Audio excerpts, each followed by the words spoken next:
serikali imepanga kununua matrekta 10,000 na kuanzisha vituo jumuishi 1,000 vya huduma za zana za kilimo katika ngazi ya kata, hatua inayoongeza tija na kupunguza gharama na kuwapa wakulima muda zaidi wa kushiriki katika shughuli nyingine za kiuchumi.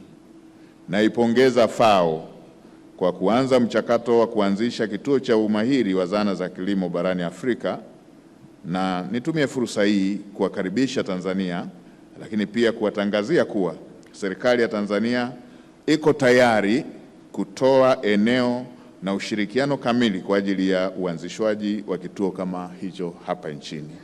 Karibuni sana.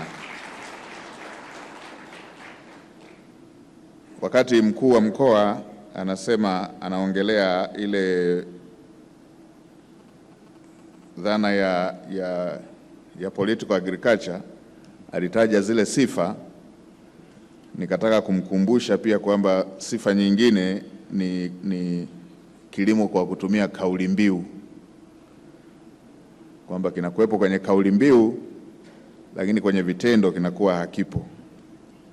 Daktari Samia Suluhu Hassan, Rais wa Jamhuri ya Muungano wa Tanzania, alichukua hatua kubwa zaidi za kutoka kwenye kauli mbiu na kwenda kwenye vitendo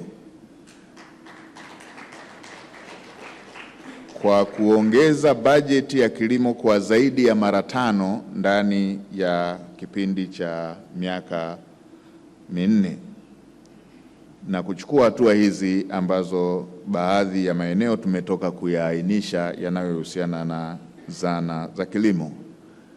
Na zana peke yake zikiwa hazitoshi kufanya kazi hiyo, Daktari Samia Suluhu Hassan aliongeza bajeti kwenye masuala ya umwagiliaji ambayo yameiongezea Tanzania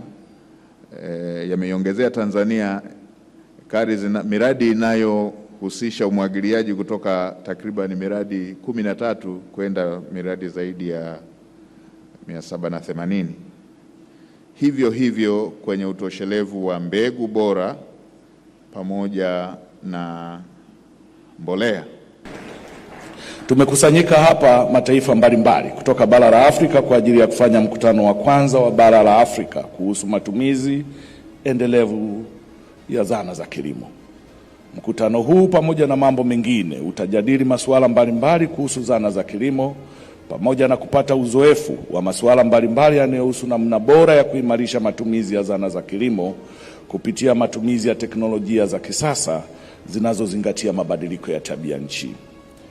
Mheshimiwa mgeni rasmi, pia mkutano huu umewaleta pamoja watunga sera, wawakilishi wa serikali wakiwemo mawaziri wa kilimo na wawakilishi kutoka nchi mbalimbali za Afrika, wadau wa maendeleo, watafiti, wakulima, asasi za kiraia na mashirika ya sekta binafsi yanayojihusisha na maendeleo ya vijiji na uendelezaji wa sekta ya kilimo ili kupeana uelewa na namna bora ya kukabiliana na changamoto zilizopo kwenye sekta ya kilimo.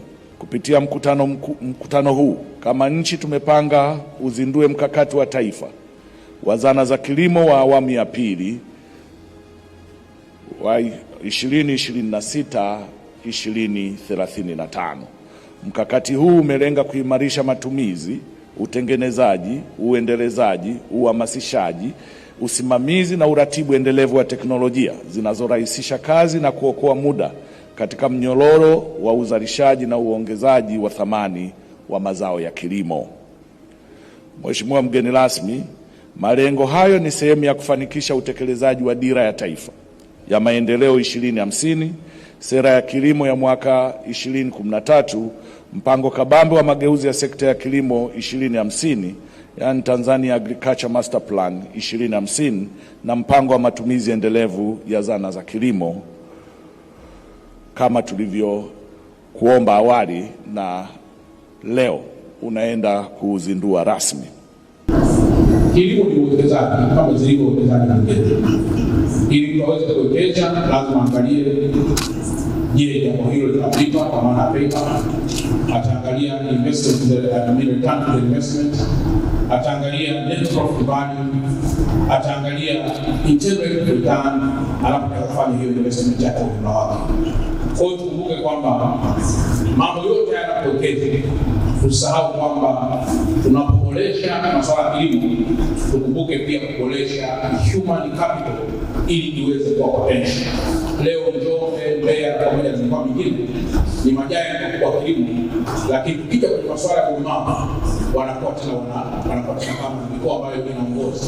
Kwa maana hiyo lazima mambo yote mawili yaweze kwenda kwa pamoja.